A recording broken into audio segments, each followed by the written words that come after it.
Hozirgi qizlarni ko'zi yonmaydi. Nimagadir mana Instadan o'qishadi, keladi. Ularni ishga bilimi kam, bilimi kam. Ha, ishga yonmaydi. Ishga qanaqadir men o'ylaymanki, bularga prosta galochka kerak deb o'ylayman, yerga tegish uchun kelgan diploming bormi? Bor. Yerga tegasan, o'tirasan. Shunaqa deb o'ylaysiz.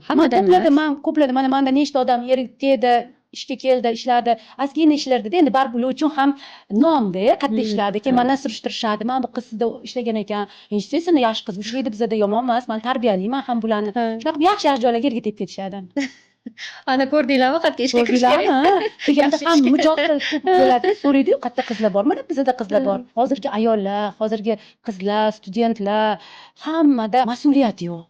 Hamma nimanidir xohlaydi, oxirigacha olib borishni xohlamaydi. Tez-tez o'ylashadiki, tez-tez bo'lib ketaveradi natija.